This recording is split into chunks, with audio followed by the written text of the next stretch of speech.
You know that feeling when your own family makes you feel like a stranger at the dinner table? Well, that was me last month at my parents' 25th wedding anniversary celebration.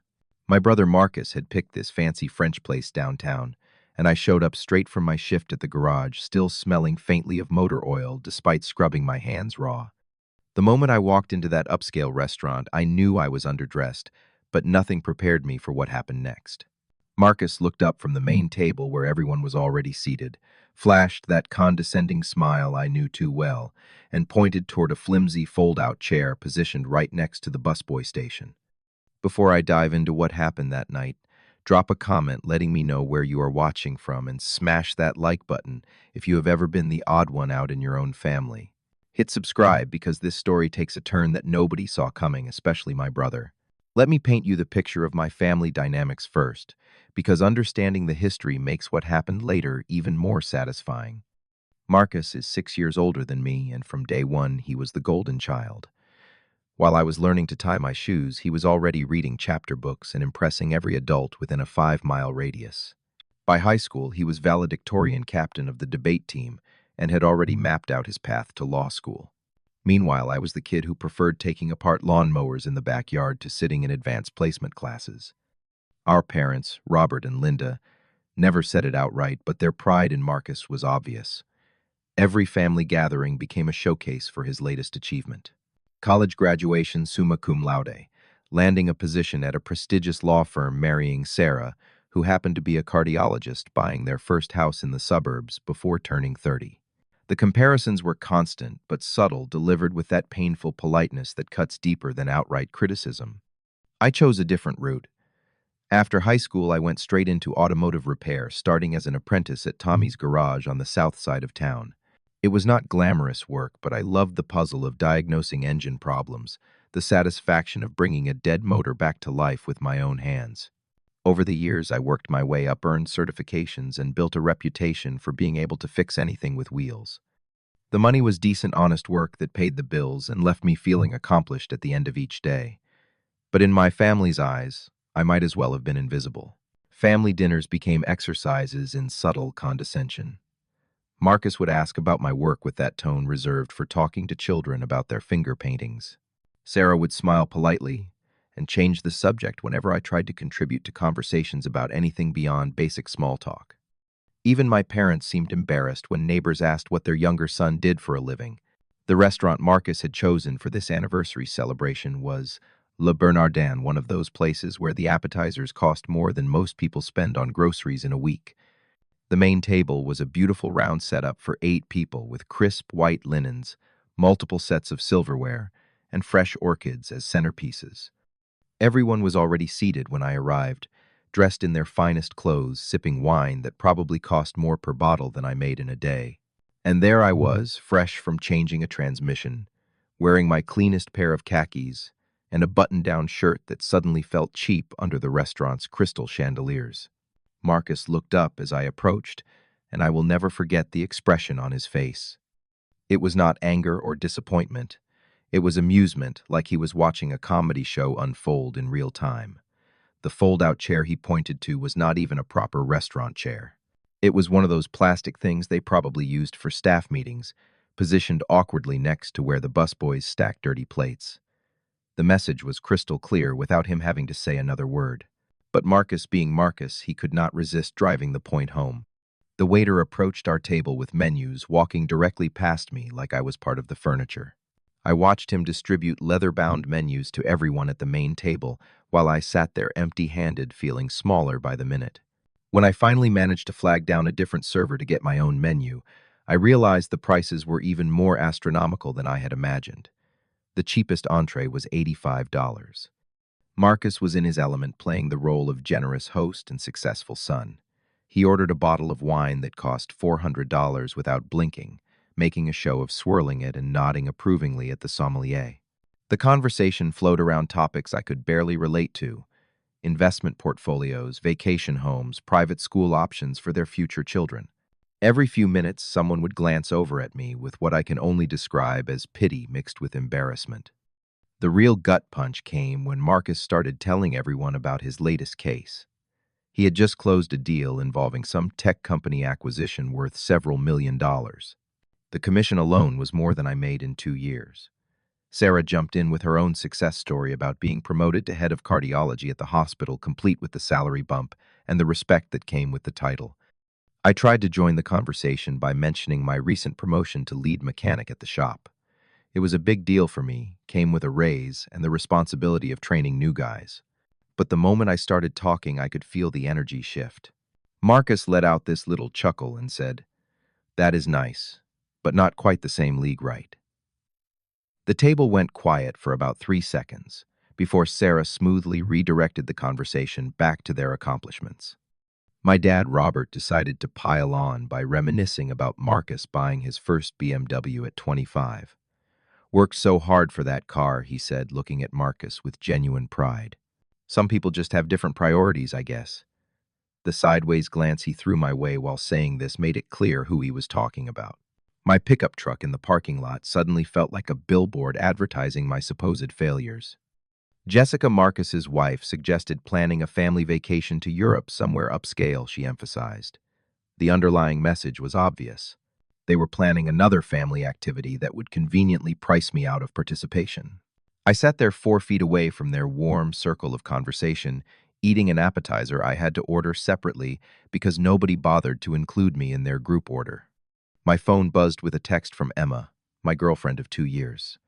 "How is dinner with the family going?" I stared at that message for a long moment before typing back, "Just great."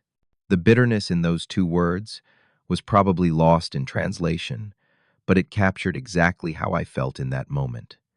Here I was surrounded by my closest relatives, and I had never felt more alone in my life. The evening continued its downward spiral as Marcus proposed a toast to our parents. Everyone at the main table stood up, crystal champagne glasses in hand, while I sat there holding a water glass like some kind of afterthought. Marcus raised his glass high and declared, "To family, the ones who truly matter and contribute to something meaningful." The words hit me like a physical blow.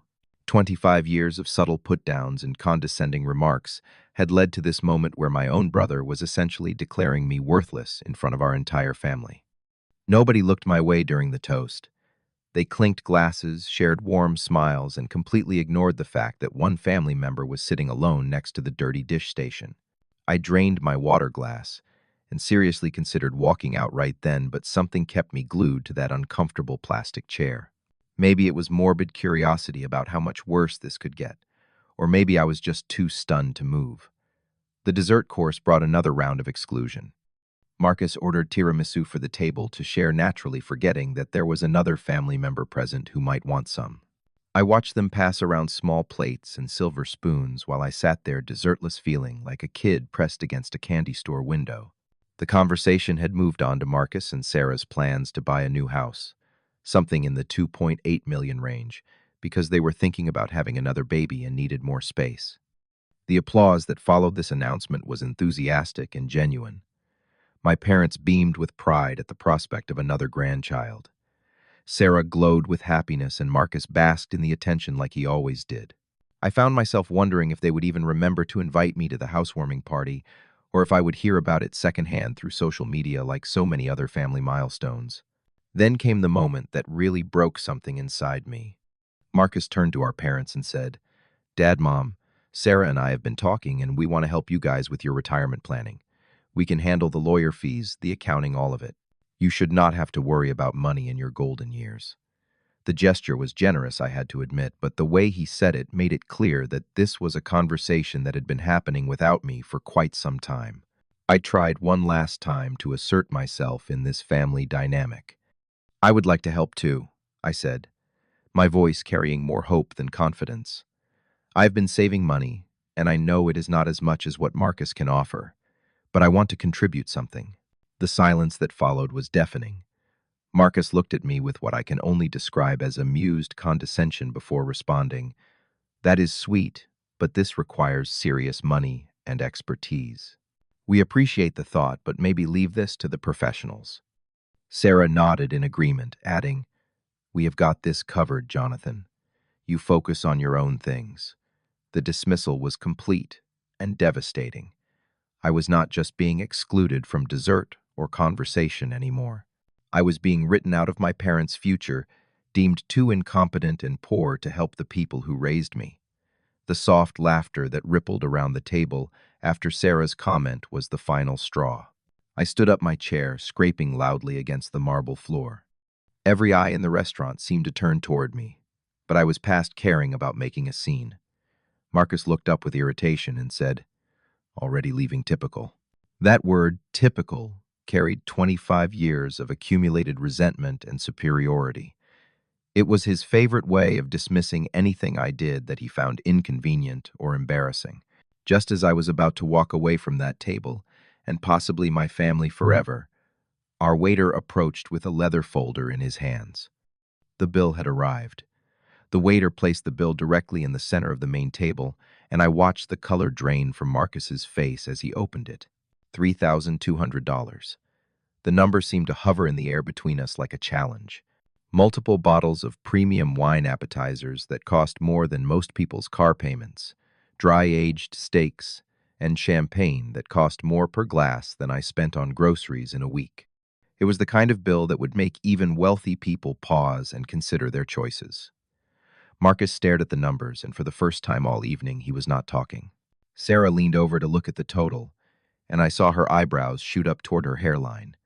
The confident, generous host persona that Marcus had been wearing all night suddenly seemed to evaporate. He looked around the table like he was hoping someone else would volunteer to handle the situation, but our parents were clearly expecting him to follow through on his implied promise to pay. The waiter stood patiently beside the table, probably accustomed to awkward moments when reality collided with people's dining ambitions. Finally, he spoke up. The gentleman who made the reservation said he would be handling the payment tonight. That was when the evening took its most delicious turn. Marcus looked confused. "The reservation, I thought you made it under the restaurant's general booking system." He turned to our father.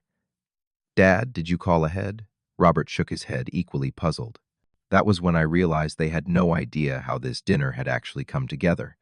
The waiter consulted his tablet and then looked directly at me. "Sir, the reservation is under the name Jonathan Williams, and you specifically requested our premium anniversary package with wine pairings. How would you like to handle the payment this evening?" The table went completely silent. I could practically hear everyone's mental gears turning as they tried to process this information.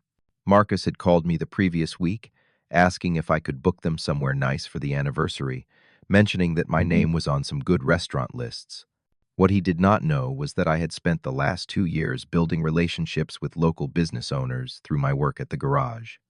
The owner of Le Bernardin brought his vintage Porsche to me for maintenance, and after I saved him thousands by rebuilding his engine instead of replacing it, he told me to call anytime I needed a favor.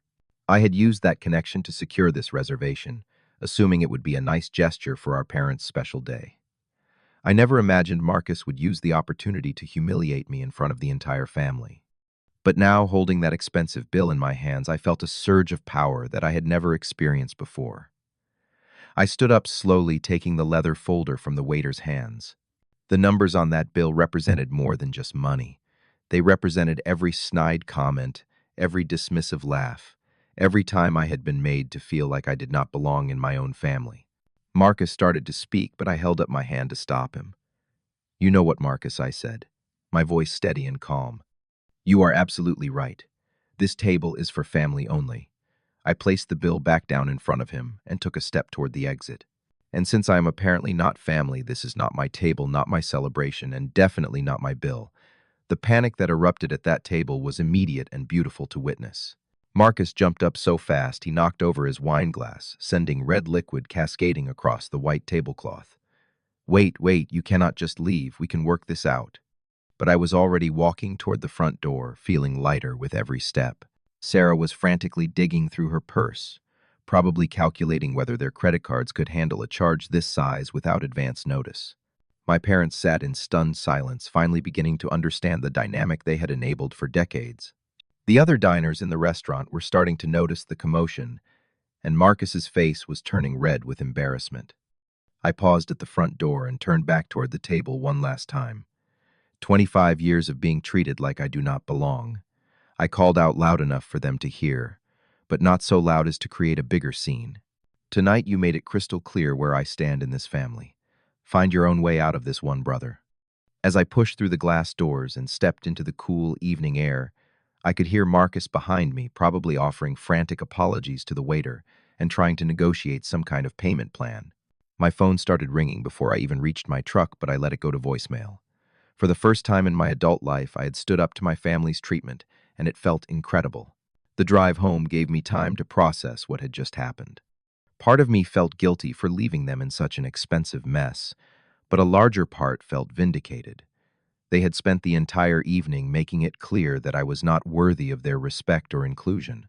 Now they were learning what it felt like to need something from the person they had dismissed. Emma was waiting for me when I got home, and she could tell immediately that something significant had happened. "How was dinner with the family?" she asked, the same question she had texted earlier. This time my answer was different. Educational. I told her everything from the plastic chair to the final bill, and she listened with a mixture of outrage and pride. "I cannot believe they treated you like that," she said. "But I am so proud of you for finally standing up to them." My phone continued ringing throughout the night. Marcus called 17 times, leaving increasingly desperate voicemails. The first few were angry, demanding that I come back and stop being childish. But as the reality of their situation sank in his tone, changed to pleading, then to attempted bargaining. "Come on, you know I am good for it. I will pay you back next week, I promise." I did not answer any of the calls that night, but I did listen to the voicemails. There was something therapeutic about hearing Marcus genuinely panic for once in his privileged life. The last message came at 2 in the morning. "Look, I get it. We have not always treated you great tonight. Can we just talk about this like adults?" 2 weeks later, my father called. His voice was different, quieter than usual, lacking the casual confidence I was used to hearing. "Son, we need to talk. Can you come over for dinner this Sunday? Just family, nothing fancy." The word family carried different weight now, and I could hear the apology buried in his invitation. That Sunday dinner was held at my parents' house around the same kitchen table where we had eaten thousands of meals growing up. Marcus and Sarah were already there when I arrived, but the dynamic had shifted completely. There were no jokes about my appearance, no condescending comments about my career, no casual dismissals of my opinions. Marcus looked genuinely uncomfortable, which was a new experience for all of us. My father cleared his throat and began what was clearly a prepared speech. "Jonathan, we owe you an apology. What happened at the restaurant opened our eyes to some things we have been doing wrong for a very long time. We have not treated you with the respect you deserve as our son and as a man who has built a good life for himself." Marcus fidgeted with his napkin before speaking up. "I had to take out a loan to pay that bill," he admitted. "Sarah and I have been living beyond our means for a while now, trying to keep up appearances. That night was supposed to be my way of showing everyone how successful we are, but it backfired completely." He paused, struggling with words that did not come naturally to him. "I am sorry for how I have treated you, not just that night, but for years. You did not deserve any of it." The conversation that followed was unlike any we had ever had as a family. For the first time in my adult life, Marcus was being genuine instead of performative. He admitted that his success had come with a price tag that was becoming harder to maintain. The house, the cars, the lifestyle they projected were all leveraged to the hilt. Sarah's medical school loans were still crushing them, and the pressure to maintain their image was causing stress in their marriage. My parents shared their own perspective, acknowledging that they had fallen into the trap of measuring love by conventional success. "We were so proud of Marcus's achievements that we forgot to see the value in what you were building," my mother said, tears in her eyes. "You chose work that makes you happy, you are reliable and honest, and you have never asked us for anything. We should have celebrated that instead of taking it for granted." The healing process was not immediate or dramatic. There was no magical moment where everything was suddenly perfect between us. But over the following months, things gradually improved. Marcus started asking genuine questions about my work, and I learned to appreciate the pressure he faced in his high-stakes career. We found common ground in our shared love of old cars, and I even helped him restore a 1967 Mustang he bought as a project. My parents began including me in family decisions, asking for my input on everything from home repairs to financial choices. They seemed genuinely interested in my perspective, and I realized they had been missing out on knowing who I really was for years. Sarah and I developed an unexpected friendship based on our mutual love of hiking, and she admitted that she had always felt intimidated by the family dynamic herself. The most significant change was in how I saw myself. That night at Le Bernardin taught me that I did not need their approval to know my own worth. The work I did with my hands, the honest living, I made the relationships I built based on trust and reliability rather than status symbols. All of that had value regardless of whether my family recognized it or not. Marcus and I never became best friends, but we developed a mutual respect that had been missing for decades. He learned to appreciate practical skills when his expensive German car broke down and only I could diagnose the problem. I learned to respect the intelligence and dedication his career required, even if it was not the path I would have chosen for myself. The most important lesson came from understanding that family relationships, like anything else worth having, require maintenance and mutual respect. You cannot build lasting connections on a foundation of superiority and condescension. Real love means seeing people for who they are, not who you think they should be. That expensive dinner bill became a turning point for all of us. Marcus learned that generosity means more than just picking up the check. It means including everyone in the warmth of your gesture. My parents learned that success comes in many forms, and that comparing their children had damaged both of us in different ways. And I learned that sometimes you have to walk away from a table to show people that you deserve a seat at it. The restaurant experience also taught me about the power of quiet confidence. I did not need to argue or explain my worth to anyone. By simply removing myself from a situation where I was not valued, I forced everyone to confront their own behavior. Sometimes the most powerful thing you can do is refuse to accept treatment that diminishes your dignity. 6 months later, we had another family dinner, this time at a casual barbecue place that I suggested. We sat at a long wooden table where everyone had equal seating, shared platters of food, and talked about our lives without the need for anyone to prove their superiority. Marcus picked up that bill too, but this time he asked if I wanted to split it, and when I offered to cover the tip, he accepted gracefully. The best tables are not always the ones you are invited to sit at. Sometimes they are the ones you build yourself with, people who value your presence rather than tolerate it. That night at Le Bernardin, I learned that belonging is not something you can buy with expensive wine or designer clothes. It is something you earn through treating others with dignity and respect, and something you demand by refusing to accept anything less for yourself. Looking back, I am grateful for that humiliating evening, because it forced a conversation that was decades overdue. My family had to confront their own prejudices and assumptions, and I had to learn to stand up for myself instead of quietly accepting whatever treatment came my way. We are all better people now because of it. If you have ever felt like the outsider in your own family, remember that your worth is not determined by other people's opinions, even if those people share your DNA. Sometimes the most loving thing you can do is refuse to enable behavior that hurts you, even when that behavior comes from people you care about deeply. What is your experience with family dynamics that made you feel excluded? Have you ever had to stand up to relatives who treated you poorly? Drop your stories in the comments below because I would love to hear how you handled similar situations.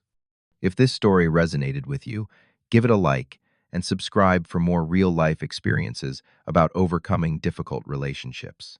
Share this with someone who might need to hear that their worth is not up for debate no matter what their family might think. Thank you for listening to my story, and remember that the right table is always the one where everyone gets a proper seat.